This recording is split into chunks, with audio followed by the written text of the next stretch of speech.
यह कहानी है फ्लॉयड कॉलिंस की, जो 1925 में केंटकी यूएसए में एक ऐसी ही गुफा जिसका नाम था सैंड केव में फंस गया था जब वह कीमती पत्थर या नया टूर रास्ता ढूंढने गया था। इस हादसे को हिस्ट्री का द ग्रेट केव रेस्क्यू भी कहा जाता है।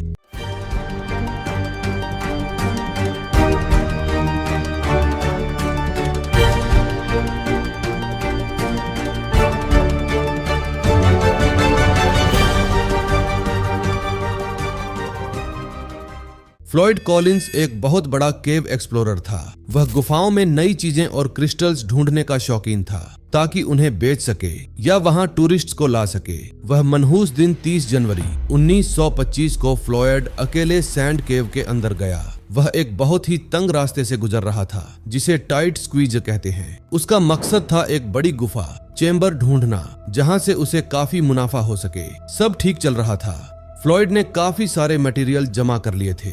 उसकी खुशी का ठिकाना ही नहीं था। वह जल्द से जल्द उस गुफा से निकलना चाहता था और बस यही सोच रहा था कि इस गुफा से निकलने के बाद उसकी लाइफ बदल जाएगी। एक छोटे से पत्थर ने सब बदल दिया। जब वह वापस निकल रहा था तो उसका एक पैर 27 पाउंड के पत्थर से टकराया जो छत से गिरा था। वह पत्थर फ्लॉयड के पैर पर गिर गया और उसका पैर वहीं जाम हो गया। वह गुफा इतनी तंग थी कि वह अपना हाथ नीचे तक नहीं ले जा सकता था उस पत्थर को हटाने के लिए। अब फ्लॉयड की सांसें थम गई थीं। फ्लॉयड जमीन से लगभग 55 फीट नीचे फंसा हुआ था। उस वक्त के लिए यह दुनिया की सबसे बड़ी न्यूज बन गई थी। फ्लॉयड के भाई मिलर को पता था कि उसका भाई केव एक्सप्लोरेशन के लिए गया है, लेकिन जब पूरा एक दिन हो गया तो उसका भाई उसे ढूंढने के लिए उसी केव में गया जिसका नाम था सैंड केव।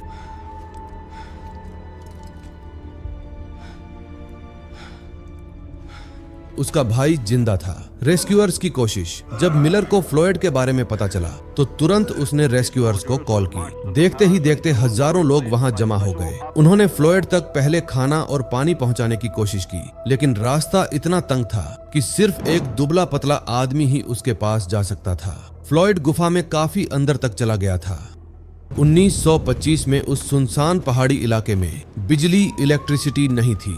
रेस्क्यूअर्स ने एक लोकल जनरेटर मंगवाया और गुफा के मुहाने एंट्रेंस तक बिजली की वायर्स लगाई। मिलर ने उस वायर को अपने साथ घसीटकर ड्रैग करके गुफा के उस तंग रास्ते तक पहुंचाया जहां फ्लॉयड फंसा हुआ था। फिर उसने इलेक्ट्रिसिटी से बल्ब लगाया। गुफा के अंदर का टेम्परेचर बहुत कम था और फ्लॉयड ठंड से कांप रहा था। उस वक्त के पुराने बल्ब काफी गर्म हो जाते थे, इसलिए उम्मीद थी कि बल्ब की गर्मी से फ्लॉयड को थोड़ी राहत मिलेगी।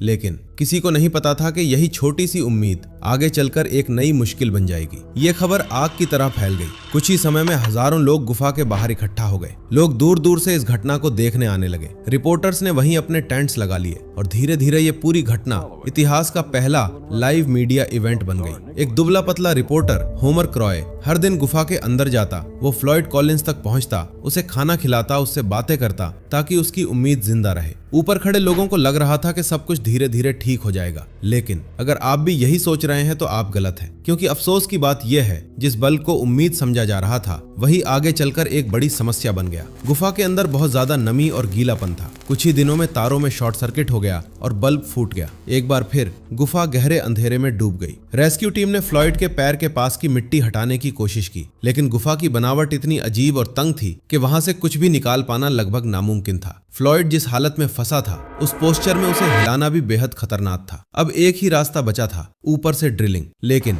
यह फैसला आसान नहीं था। रेस्क्यूअर्स के सामने सबसे बड़ा सवाल था, क्या ड्रिलिंग शुरू की जाए या नहीं, क्योंकि अगर खुदाई के दौरान मिट्टी धंस गई तो सिर्फ फ्लॉयड ही नहीं बल्कि रेस्क्यूअर्स की जान भी खतरे में पड़ सकती थी। इस पूरे ऑपरेशन की कमान संभाल रहे थे हेनरी कारमाइकल। उन्होंने आखिरकार कहा, ड्रिलिंग शुरू करनी होगी। लेकिन यहीं से एक बड़ा विवाद शुरू हो गया। ड्रिलिंग का आइडिया कई लोग और बाहर से आए एक्सपर्ट्स चाहते थे कि बड़ी स्टीम मशीनें लाई जाएं ताकि जल्दी खुदाई हो सके और फ्लॉयड तक जल्दी पहुंचा जा सके। लेकिन हेनरी कारमाइकल ने साफ इनकार कर दिया। उनका मानना था अगर इन भारी मशीनों का इस्तेमाल किया गया तो उनकी तेज वाइब्रेशन से सैंडस्टोन की बनी पूरी गुफा कभी भी गिर सकती है, और ऐसा हुआ तो फ्लॉयड बिना रेस्क्यू के ही हमेशा के लिए दब जाएगा। उधर गुफा के बाहर का नज़ारा किसी मेले से कम नहीं था। हजारों लोग वहां जमा हो गए थे। कुछ लोग बस इस घटना को देखने आए थे जैसे ये कोई तमाशा हो। भीड़ इतनी बढ़ गई थी कि हालात काबू से बाहर होने लगे थे। जमीन भी धीरे धीरे कमजोर पड़ रही थी। आखिरकार केंटकी के गवर्नर को नेशनल गार्ड भेजनी पड़ी ताकि भीड़ को नियंत्रित किया जा सके, क्योंकि अब खतरा सिर्फ गुफा के अंदर ही नहीं बल्कि बाहर भी बढ़ता जा रहा था। 5 दिन बीत चुके थे। बारिश लगातार हो रही थी और गुफा की सैंडस्टोन दीवारें अब नरम पड़ चुकी थीं। अचानक ऊपर से मिट्टी और मलबा गिरने लगा। फ्लॉयड ने महसूस किया कि उसके ऊपर जो थोड़ा बहुत खुला रास्ता था वो भी धीरे धीरे बंद हो रहा है। उसी दिन स्कीट्स मिलर जब फ्लॉयड तक खाना पहुंचाने अंदर गया तो उसने देखा दीवारों से मिट्टी झर रही है। वो घबरा गया, लेकिन फ्लॉयड कॉलिंस ने उसे शांत करने की कोशिश की। उसने कहा, डर मत, ये तो रोज होता है। वो मिलर से इधर उधर की बातें करने लगा जैसे सब कुछ सामान्य हो।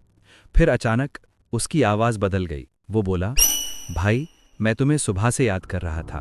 उसकी बातों में एक अजीब सी बेचैनी थी, जैसे वो अंदर ही अंदर कुछ समझ चुका हो। वो मिलर को अपने पास बुलाने लगा, लेकिन मिलर को कुछ ठीक नहीं लगा। फिर भी उसने कुछ नहीं कहा। तभी गुफा के अंदर फिर से हलचल होने लगी। पत्थर खिसकने लगे, मिट्टी गिरने लगी। मिलर डर गया और तेजी से बाहर की ओर भागने लगा। उसी पल फ्लॉयड ने उसका हाथ पकड़ने की कोशिश की और जोर से चिल्लाया, रुको, मुझे यहां अकेला मत छोड़ो। उसकी आवाज में डर था, बेबस होने का दर्द था। उसे मौत से भी ज्यादा डर इस बात का था कि वो अंधेरे में अकेला मर जाएगा।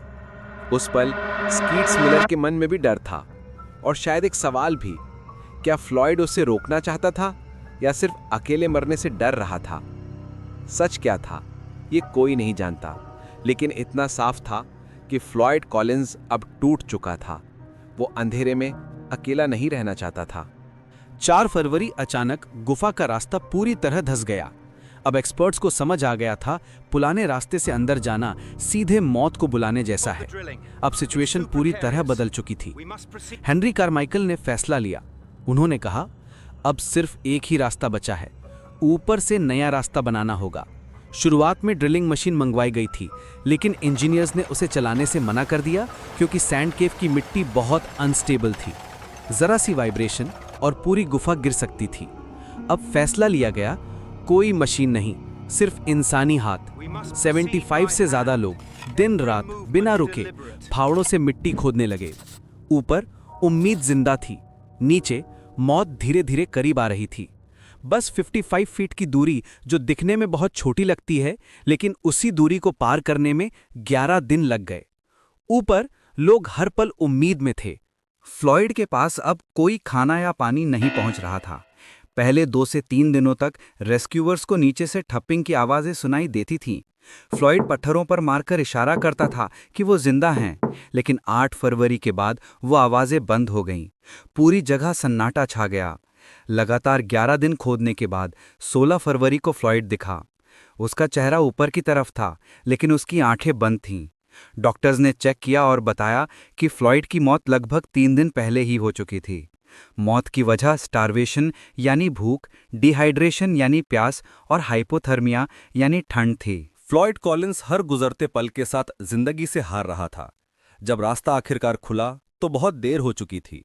फ्लॉयड अब जिंदा नहीं था, लेकिन कहानी यहीं खत्म नहीं हुई। महीनों बाद उसके परिवार ने हार नहीं मानी। उन्होंने उसे वहां से बाहर निकाला और आखिरकार उसे एक इंसान की तरह सम्मान के साथ दफनाया गया। ये कहानी हमें ये सिखाती है कि कभी कभी मंजिल बहुत करीब होती है, लेकिन वक्त हमारे खिलाफ चला जाता है।